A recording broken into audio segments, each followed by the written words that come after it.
역대하 34장은 남유다 16번째 왕 요시야에 관한 이야기입니다. 이제 남유다의 역사에서 이제 요시야가 이렇게 선한 왕으로서는 마지막이에요. 그 뒤에는 하나같이 다 이제 악한 왕들이죠. 그러니까 히스기야가 선한 왕이었죠. 그러니까 증손자예요. 이 요시야는. 이 증손자 때 또 하나님이 선한 왕을 세워서 하나님의 사람들은 어떻게 살아야 되냐, 죄로 가득한 시대 속에서 어떻게 살아야 되는지를 보여주는 인물이죠. 1절에 보니까 왕위에 오를 때 팔세라고 하잖아요. 아버지가 죄를 범하는 바람에 하나님 징계를 맞이했고 통치 2년 만에 신하들에게 죽임을 당했고, 그래서 8살 나이에 왕위에 오른 거예요. 이 31년 동안 나라를 다스렸다고 하니까 얼마나 풍파가 많았겠어요. 8살부터. 그런데 여러분, 하나님이 그의 삶 가운데 함께했고 그를 보호하셨잖아요.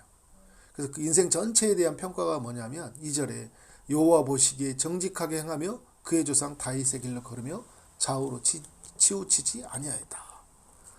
그의 인생 전체에 대한 평가예요. 그가 하나님을 만나면서 또 하나님 말씀으로 또 하나님 중심으로 이 세상을 통치되기를 바라는 마음으로 살았는데, 그의 삶이 정말 하나님 보시기에 그것은 정직했고 그것은 어떻게 해요? 치우치지 아니했다. 또 온전한 삶이었다라는 것을 우리에게 알려주고 있어요. 3절에 보니까 아직 어렸을 때 왕위에 있은 지 8년에 8살에 왕이 되었고, 이제 8년이 지났다면 몇 살이죠? 16살의 나이가 됐겠죠? 16살의 나이에 그의 조상 다윗의 하나님을 비로소 찾았다고 이야기를 해요. 그러니까 진짜 인격적으로 하나님을 만날 때가 언제였냐? 16살의 나이가 되었을 때, 내가 하나님을 내가 믿어야 되고 그분은 내가 경배해야 되고 내가 그분을 따라가야 될 대상이구나라는 것들이 어떻게 해요? 비로소 정리가 되어진 시간이죠. 여러분, 이전에 세상이 어떤 시대였어요? 아버지도 죄에 빠져서 그래 죽었고, 그 할아버지는 므낫세, 남유다 역사에서 가장 악한 왕이었잖아요. 물론 마지막에 회개하는 모습도 보여줬지만, 그러나 그의 삶을 보면 온전치 못했어요. 나라를 어떻게 했습니까? 우상 숭배하는 나라로 만들어 버렸거든요. 할아버지와 아버지 시대 때 엉망으로 세상을 만들어 버렸어요. 이런 시대 때 이 요시야가 하나님을 찾았다라는 것은 너무 대단한 거죠. 왜냐하면 여러분, 모두가 다 막 주를 떠나고 있는 그런 시기거든요. 그러니까 요시야가 마지막에 선한 왕이라고 했잖아요. 그런데 남유다의 역사는 이렇게 하나님 앞에 돌아왔다가 떠났다가 왔다 갔다 하는데, 이 남유다에 이제 아주 그 죄에 굉장히 물들여졌을 때, 관영할 때, 그러니까 모두가 정말 하나님을 떠날 때 그 마지막 선에 서 있던 사람이에요. 이후로는 삶이 완전히 무너져 버리거든요. 그런 면에서 여러분, 우리도 그럴 수 있죠. 우리 시대가 정말 하나님 앞에 서 있을 때 마지막 때일 수가 있는 거예요. 그죠? 마지막 골키퍼가 어떻게 상대편의 골에 먹지 않도록 최선의 방어를 하듯이, 이 시대가 죄로 무너지지 않도록, 교회가 내가 무너지지 않도록 어떤 방어선을 구축하고 서야 되겠죠. 16살의 나이에 하나님을 찾기 시작하고, 그가 이제 3절 중간에 보면 제12년에, 그러니까 20살의 나이가 되었을 때 예루살렘을 비로소 정결하게 했다. 비로소라는 표현을 많이 2번이나 쓰고 있죠. 비로소 하나님을 찾았을 때가 16살 때고, 그리고 비로소 예루살렘을 정결하는 일. 그러니까 무슨 말이냐면, 할아버지, 아버지 때부터 세워져 있었던 우상들을 이제 다 제거하기 시작했다라는 거예요. 이 말은 무슨 말이냐면, 이제 삶이 조금 변화된 거예요. 누구 중심으로? 하나님 중심으로. 16살에는 하나님을 찾았어요. 그런데 20살 때는 어떻게 한 거예요? 삶이 변화되기 위해서 개혁을 시작한 거예요. 우리로 보면 그런 거예요. 여러분, 예수를 처음 믿었는데 내가 하나님을 예배하는 것도 좋고 찬양하는 것도 좋고 막 이런 게 다 좋단 말이에요. 그런데 내 삶은 여전히 이렇게 세상과 어떻게 사이에 있고 거기에 많이 무너져 있어요. 그런데 어느 순간에 하나님께서 내 마음에 강력한 도전을 주는 거예요. 이렇게 살면 안 되겠다. 이 정도로 살면 안 되겠다. 이 세상에 물들어 있는 이 세상을 내가 바꿔야 되겠다. 우리 가정의 문화, 그죠? 이 세상에 이 죄로 물들어져 있는 그 문화들 그리고 교회 안에 있는 이런 잘못된 것들을 내가 제거해야 되겠다. 이런 어떤 개혁의 마음을 준 거예요. 삶을 변화하고자 하는 강렬한 열망을 준 거예요. 내가 이렇게 신앙생활하면 안 된다. 그래서 여러분 우상들을 제거하기 시작하잖아요. 7절까지. 7절까지 막 보면 이제 산당, 아세라 목상들, 아로새기 우상들, 또 부호 만든 우상들, 바알의 제단, 태양상 이런 우상들을 제거하는데 뭐 헐고 빻아서 뭐 불로 사르고 막 이런 모습들을 보여주잖아요. 유다와 예루살렘뿐만 아니라요. 이미 아수르의 멸망을 당했던 북이스라엘 땅까지 있죠. 북이스라엘 땅까지 이렇게 그 우상에 있는 이런 것들을 막 다 제거하는 일들을 하는 거예요. 하나님보다 높아진 것들이 어떻게 내 삶에서 철저하게 그것을 어떻게 해요? 개혁해 나가는 거죠.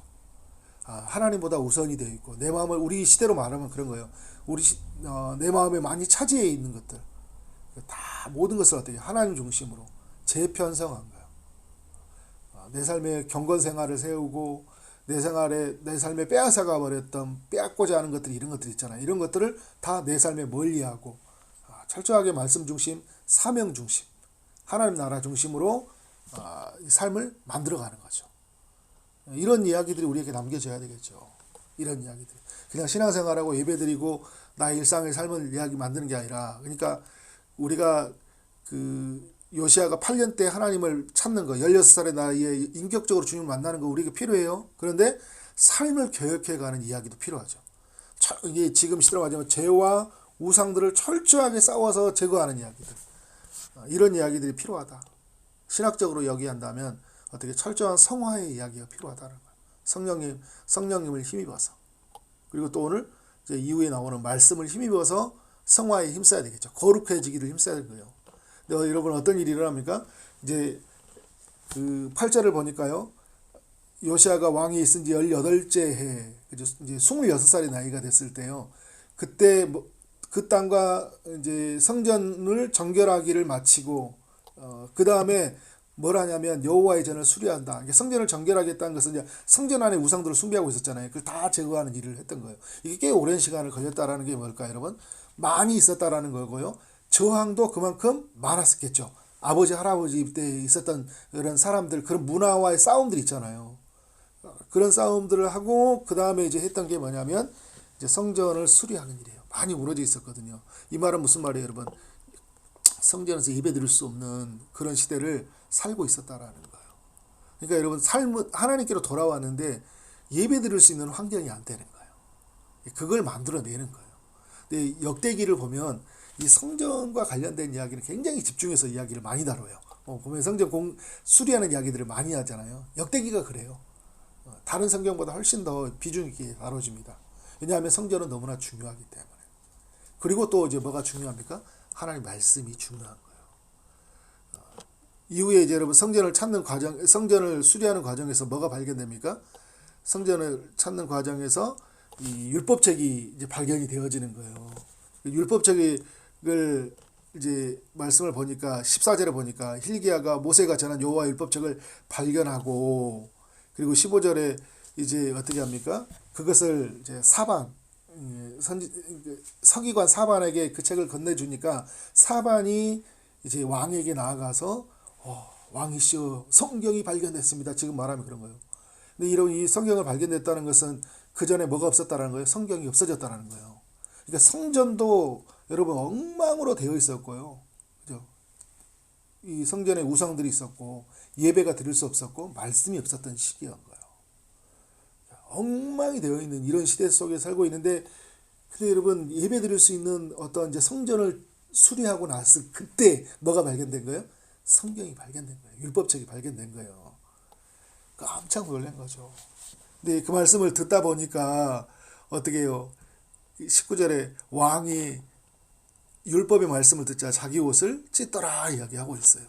그러니까 그 말씀을 통해서 21절을 통해 알 수 있는 게 뭐냐면 하나님의 우리 조상들이 말씀을 지키지 못했구나. 그죠? 하나님의 말씀대로 살아가지 못했구나. 그런데 말씀을 지키지 못하면 하나님의 진노가 크구나. 하나님의 심판을 만나는구나는 이 메시지를 딱 다시 한번 들은 거예요. 이 요시아는 들었던 말씀, 조상들에게 또 선지자들에게 들었던 말씀을 알고 있지만 이제 말씀 책을 딱 펴보니까 어떻게 해요? 그것은 우리의 나침판이고 우리의 삶의 절대 기준이잖아요. 딱 그 절대 기준 앞에 나의 삶을 딱 비춰보니까 내 죄가 너무 크게 보이는 거예요. 그냥 뭐가 죄고 뭐가 죄가 아니라는 게 정확하게 드러나고 이 죄에 대한 하나님의 이 어떻게 벌하실지, 그죠? 순종할 때는 어떤 복이 임할지가 딱 말씀 앞에 기록이 되어 있잖아요. 그래서 여러분 우리가 말씀 앞에 서는 거예요. 내가 누구인지, 하나님이 누구인지, 내 죄가 어떤 것인지를 말씀을 통해 우리가 확인할 수 있잖아요. 그러니까 내가 큰 죄인이구나. 하나님 앞에서 심판을 피해갈 수 없는 그만큼 나는 큰 죄인이라는 것을 발견하고 어떻게 하는 거예요? 옷을 찢어버리는 거예요. 이것은 무슨 말이냐면 하나님 앞에 회개로 나가다. 내가 죄인입니다라는 고백이 이제 터져 나온 거죠. 그런데 이제 이 요시아가 궁금했던 게 뭐냐면 지금 이 시대에 그러면 어떻게 되지? 이 시대가 이 말씀을 딱 펼쳐보니까 말씀 옆에 우리가 죄가 드러난 거예요. 하나님의 심판도 보이는데 진노가 큰데 그 우리 정말 지금 이 시대가 살아가는 모습을 보니까 엉망이잖아요. 이 시대를 말씀으로 해석해 줄 수 있는 사람을 찾는 거죠. 근데 누가 있어요? 훌다라는 여선지자가 있는 거예요. 가까운 곳에 살고 있었던 거죠. 근데 그 당시에는 이제 그 예레미야도 있고 많은 선지자도 있었지만 누구를 찾고 있어? 가까운 선지자. 유명한 사람 찾는 게 아니라 예레미야도 하나님의 말씀을 전하는 사람이지만 훌다도 여자지만 어떻게 하나님의 말씀을 전하는 사람이니까 그 사람을 찾아서 말씀을 듣는 거예요. 말씀을 통해 들어보니까 큰 메시지는 여러분 크게는 두 가지예요. 하나는 뭐냐면 하나님이 그 우상 숭배하고 그 어떻게요? 이 땅에 그 하나님을 버린 사람들은 이 땅에 심판을 내린다. 24절 이하에 보면 재앙을 내리고 이곳에 진노가 쏟아진다. 25절에 이렇게 쭉 나오잖아요, 말씀이. 하나님이 이 땅을 심판하신다. 이 세상에 이제 심판이 임했다라는 걸 보여주게 되는 거죠. 그러면서 하나 또 주는 메시지는 뭐냐면 그런데 너는 27절의 말씀을 이렇게 보면 내 앞에서 옷을 찢고 통경하였으므로 어떻게 하냐면 요시아 때는 어떻게 한다는 거예요? 심판하지 않겠다라는 거예요. 그러니까 이 메시지죠. 두 가지. 이 땅은 심판할 것이다. 근데 지금 하나님 앞에 겸비하고 회개한 너가 사는 이 시대는 어떻게 한다는 거예요? 심판하지 않겠다라는 이 메시지를 딱 듣는 거예요. 여기서부터 굉장히 중요한 거죠. 자, 이전까지도 너무 중요해요. 성전 앞에 성전의 예배자로 서고 말씀이 내 삶의 귀에 들려오니까 어떻게 하는 거예요? 내 죄가 크다는 것들을 회개하게 되는데 내가 이 땅에서 어떻게 살아야 되는지, 앞으로 인생의 방향은 어떻게 이루어진지가 보여진 거예요. 자, 앞으로 보여진 건 뭐예요? 이 땅은 심판된다는 거예요. 그리고 오늘 나는 어떻게 살아야 된다는 거예요? 오늘 나는 내 때는 하나님 심판하지 않는다면 그러면 나는 살았네 하고 사는 게 아니라 어떻게 하고 있어요? 백성들을 일깨우기 시작하는 거예요. 29절에 보니까 모든 사람들 다 불러 모으죠. 불러 모아서 어떻게 하는 거예요? 남녀노소를 다 불러 모은 다음에 자신이 찾은 이 언약의 책을 다 읽어주고요. 말씀 앞에 서게 하는 거예요. 그리고 어떻게 하는 거예요? 언약을 다시 갱신합니다. 그리고 어떻게 합니까? 우리 이 땅에 살 동안 하나님 말씀에 순종하고 살아가자. 하나님만 섬기자. 그래서 29절에 보니까 가증한 것들을 다 제거하잖아요. 혹시 너희들의 남아있는 우상들이 뭔지 찾아보고 하나님을 섬기겠다고 이야기하잖아요. 하나님을 섬기자 이런 이야기를 하는 거잖아요. 그래서 31절 가보면 언약을 갱신하면서 그의 계명과 법도와 율례를 지켜 이 책에 기록된 언약의 말씀을 이루라고. 그러니까 무슨 말이에요, 여러분? 우리 철저하게 말씀 중심으로 말씀 순종하면서 이 시대를 살아가자라는 거예요. 자, 여러분, 이게 우리 시대에 또 중요한 게 뭐냐면 우리는 이미 완성된 성경이 우리에게 주어져 있잖아요. 그리고 무엇보다 성령님 우리 안에 거하시고 성령께서 말씀을 깨닫게 해주시고 말씀을 가르쳐 주시고, 그죠? 또 우리가 하나님의 우리에게 뜻이 무엇인지, 우리는 어떤 존재이고 그리고 하나님은 어떤 분인지, 또 그러면서 우리가 우리 안에 있는 죄가 죄는 어떤 것인지를 말씀을 통해 다 비춰주시고, 그러면 이 땅에서 우리는 어떻게 살아야 되느냐. 분명한 건 뭐냐면 이 시대는 하나님의 심판 안에 있고, 그래서 어떻게 하는 거예요? 주님이 재림하실 때 완전히 다 세상은 죄에 빠진 사람은 멸망을 당하거든요. 그럼 우리는 어떻게 살아야 되냐? 우리는 어떻게 주신 메시지는 이 멸망당할 세상 앞에서 주님 우리를 구원해 주신다고 이야기했거든요. 그럼 우리는 어떻게 오늘을 사냥하라는 거예요.